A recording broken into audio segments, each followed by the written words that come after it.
नमस्कार दोस्तों, आपका स्वागत है। कहा जाता है कि हमारे जीवन में जो भी घटित होता है वह पहले से ही निर्धारित होता है।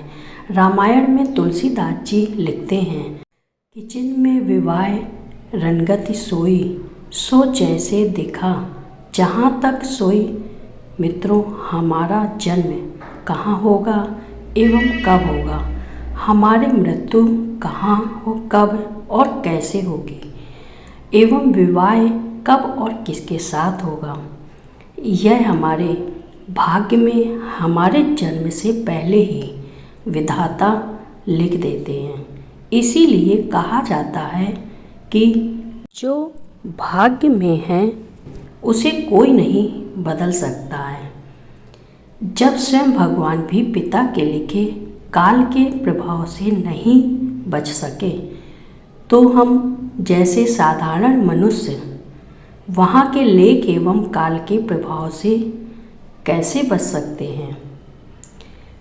दोस्तों, आपने कभी न कभी रामायण देखा होगा या सुना होगा, या फिर जब भगवान श्री राम ने माता सीता का परित्याग किया था तो उनके दोनों पुत्रों का जन्म वाल्मीकि आश्रम में हुआ था। उनके दोनों पुत्रों ने, जिनका नाम लव और कुश था, उन्होंने वहीं वाल्मीकि जी के आश्रम में ही रहकर शिक्षा प्राप्त किया था। उसके बाद उन दोनों बालकों माता सीता को न्याय के लिए अयोध्या जाकर अयोध्या वासियों को राम कथा को सुनाया था, जिसे अयोध्या वासियों के मन में माता सीता के प्रति बनी धारणा बदल सके।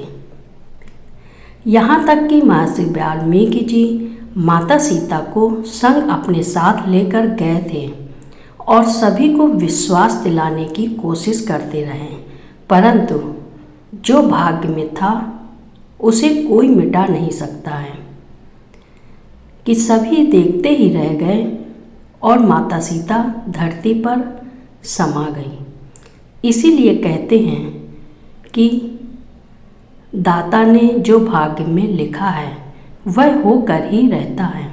कभी कोई रंग से राजा बन जाता है तो कभी कोई राजा से रंग बन जाता है। यह भाग्य का ही खेल है। परंतु मित्रों, जिस तरह से हमारा आज का किया गया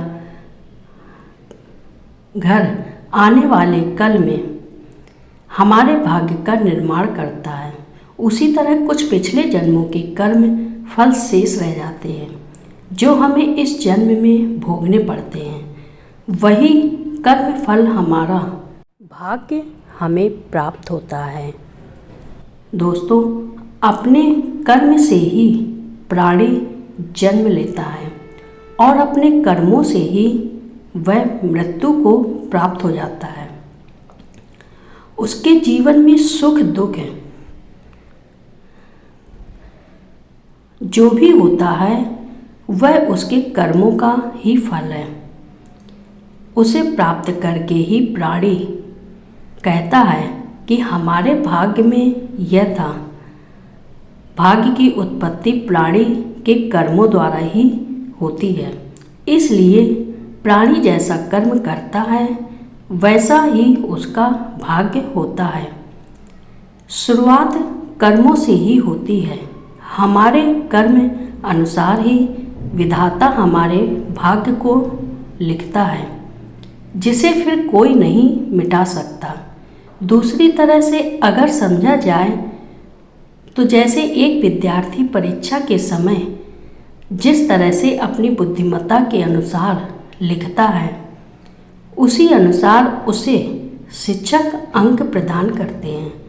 यहाँ पर विद्यार्थी एक जीव है जो अपना कर्म कर रहा है और शिक्षक विधाता जो कर्म के अनुसार फल दे रहे हैं।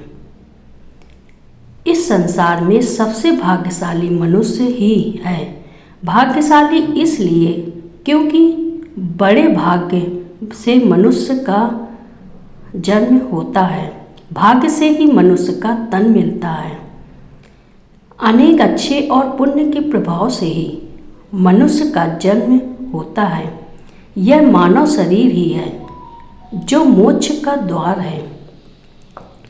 अपने मन से योनि को कर्मयोनि भी कहा जाता है, और जो बाकी के जीव हैं जैसे पशु पक्षी जानवर कीट पतंगे आते हैं, वह योनि में उत्पन्न हुए हैं। जो व्यक्ति मनुष्य का जीवन प्राप्त करके भी मोक्ष को प्राप्त नहीं करता, वह 84 लाख योनियों में पैदा होता है और मरता रहता है। पुनरपि जननम पुनरपि मरणम।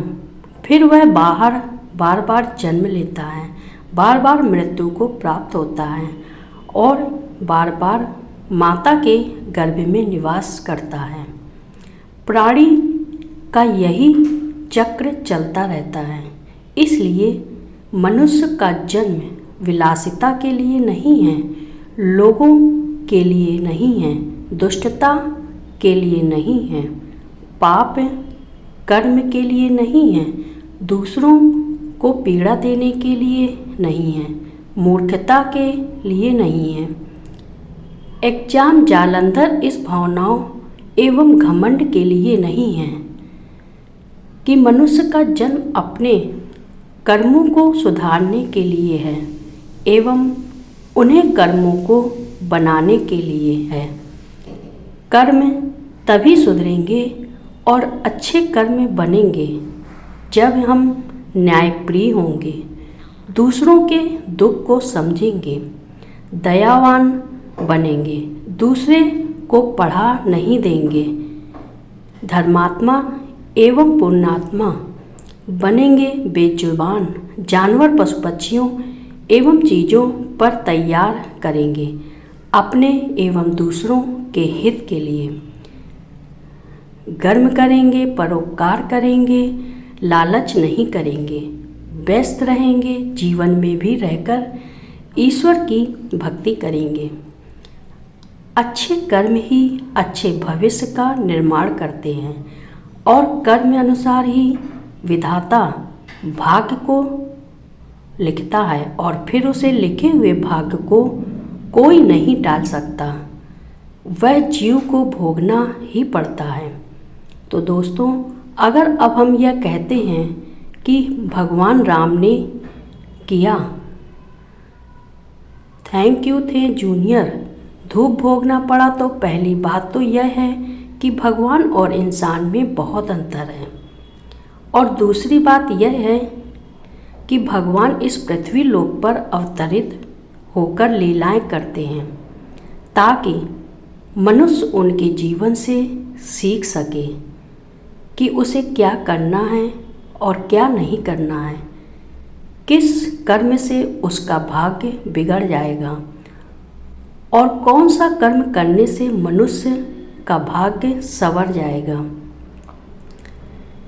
तो दोस्तों, चैनल में नए हो, वीडियो को पहली बार देख रहे हो तो चैनल को सब्सक्राइब करें।